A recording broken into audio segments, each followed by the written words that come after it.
Well, good evening. How you doing? I'm sorry, I got one of those Marine voices. No, I'm a jarhead, so I try to keep it down. Normally, inside the library, so now I try to keep it to what's it? 3 minutes. Can I do enough? One time. I'm long-winded. All right. So my name is Alfonso Daniels, and I come to you today not only as a candidate, but as someone who understands the struggles of our environment and the communities that we're actually dealing with out here on a daily basis. Today, I'm going to tell you right now, I am a product of everything that's being targeted right now. Everything that's being targeted right now, I am a product of. I came up in poverty, and I can tell you, my mother got sick before she died from cancer. I dropped out of college in order to join the Marine Corps so that I can take care of my brothers and sisters. And then later on, I got injured and had to spend my time in the hospital as well and did my recovery. And then I went back to college to finish my degree. You know, you gotta go hard. You gotta go in the grind. If you want something done, you want to be successful, you want to do it for yourself, and you want to do it for others. Those are some of the challenges that we face out here on the daily. Now, when it comes to Medicaid and Medicare and stuff like that, my parents was on that, but it wasn't, and it still worked. So those misconceptions of people not working, everything like that, if people could work and still be on these things at the same exact time, the struggles are going to still be there. You're going to still struggle regardless of what Medicaid or Medicare you're on. It doesn't matter. Because there are a lot of people out here that's actually still working. My grandma right now is almost 90 years old. Guess what she's trying to do? We're product of sharecroppers, so guess what she's trying to do? Go to the fields and still try to work. She gets Social Security, it ain't enough. She's on Medicaid. It's just not enough to cover anything. So that's why people like her are struggling right now, especially being impacted at that age. Those are things like that we're facing every day. Now today, what I'm doing, I am the chair for the Housing Committee, NAACP. I'm also the commissioner for the Southeast Georgia Consolidated Housing Authority. These are ways that I'm staying involved in my community and seeing the struggles that people are going through on a daily basis. And I see how people are impacted daily for housing. A lot of people being evicted. We see homelessness, and we got a whole bunch of drug problems and things like that as well. So these are things that I actually engage with every day. Now, in order for us to fix a lot of these situations, we need people like you to get involved.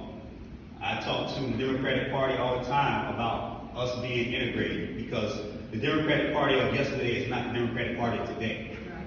We have to backtrack and go back to those hard times when we struggled in order to be able to gain our civil rights. And we need to be that party today, because things are not the same as it was yesterday. So we need to take that approach and come out with boots on the ground, knocking these doors. I was just knocking doors last week, all week. This sun ain't no joke. Hydrate. Tell you. And go out with a dollar buddy. Someone that's going to be watching out for you. I know a lot of you guys, I know somebody was talking about the guns and things like that. Yeah, I dealt with a lot of that last year. Especially in the first Democrat, or I should say the brown guy that came out and ran for the first time in our district. First one. I learned the hard way. I seen the struggles. A lot of things that I cannot bring out because my opponents would use that against me and say I'm using a race card. But it really wasn't a race card, it was real life situations where people pull guns on you. You go into some of these neighborhoods, you have to understand where you're at. And being prior service and law enforcement, I don't take my weapon with me because I am reactive very fast, by the way. So I know how I'm going to respond if I see somebody doing certain things. So I have to basically minimize what I can do and what I can't do in order to be able to be fully functional out here in these communities. Because these are the environments that we're in. Once they get to know you, oh yeah, they're all talking. It's all about business now. Breaking these barriers is the biggest obstacle that I have, and I'm actually out there doing it and winning over some of these folks. This is some of the biggest things that we need to actually get out and actually break some of these barriers, because we need to win some of these Republican voters over. We need them. We can't do it alone. It's just we're in the wrong area to think that we can do it as just pure Democrats. So get out and talk to some of your friends, try to win them over. Once you win them over, use their platform to speak for you, because a lot of things that we say, they don't like the way it comes out of a Democrat mouth. So use the Republican mouth and let them speak it for you. Those are some of the things that I've been doing in order to be able to capture some of that audience on the other side. Now, I love hearing them talk.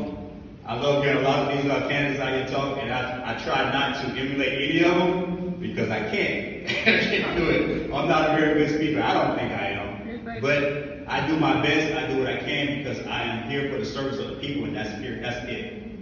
And my name is Funzo Daniels. Y'all can look for me on the ballot for 2026. I'm running for House seat 180, and I'll see y'all on the street.